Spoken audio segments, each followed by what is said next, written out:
ओम नमः शिवाय. राजा पंढरीचा यूट्यूब चॅनलमध्ये सर्वांचे स्वागत आहे. श्री शिवलीलामृत अध्याय 3.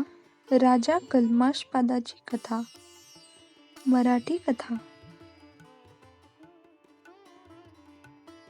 सूत म्हणाले, सज्जन हो, पूर्वी इक्ष्वाकू वंशात मित्रसह नावाचा एक चक्रवर्ती सम्राट होऊन गेला. मृगयेसाठी गेला असता त्याने एका राक्षसाला मारले, म्हणून सुडाने पेटलेल्या त्याच्या भावाने मनुष्य रूपात राजाची भेट घेतली व त्याला आपले पाककौशल्य दाखवून त्याच्या प्रसादात आचार्याची नोकरी मिळवली.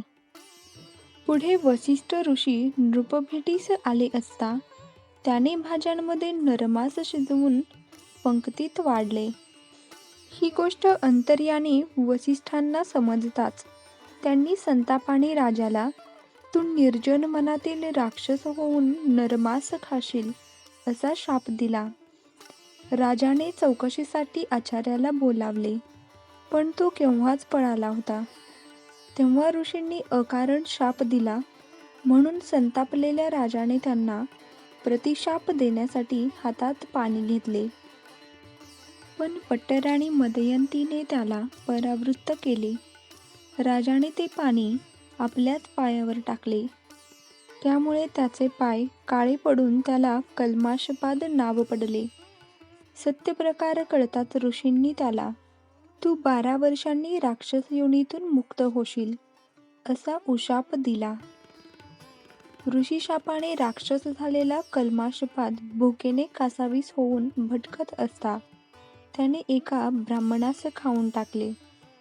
म्हणून त्याच्या पत्नीने त्याला, तू शापमुक्त होऊन घरी जाशील तेव्हा पत्नीशी रममाण होताच मरण पावशील असा शाप दिला. त्यानंतर ती सती गेली. शापमुक्त होऊन राजा घरी परतला तेव्हा त्याने ही गोष्ट आपल्या स्त्रियांना सांगितली. त्यामुळे त्यांना खूप दुःख झाले. या सर्व घटनांनी बेचैन झालेल्या राजाने गृहत्याग करून वनगमन केले. पुढे गौतमांची भेट झाल्यावर त्यांना स्वतःचे दुःख सांगून यातून सुटका होण्यासाठी काही मार्गदर्शन करावे अशी विनंती केली. तेव्हा गौतम ऋषींनी त्याला श्री क्षेत्र गोकर्ण महाबळेश्वरची पावन कथा सांगितली.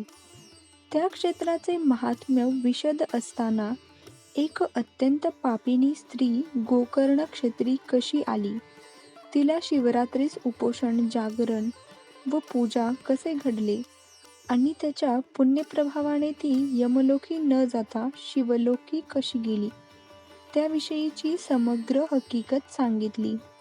गौतमांच्या मार्गदर्शनानुसार राजा कल्माषपाद श्री क्षेत्र गोकर्णास गेले व तेथे शिव आराधनेत रममाण होऊन ब्रह्महत्येच्या पातकातून मुक्त झाला व अंती शिवलोकी गेला. श्री शिवलीलामृत या कथेतील अध्याय 3 राजा कल्माषपादाची कथा ही इथेच पूर्ण होत आहे.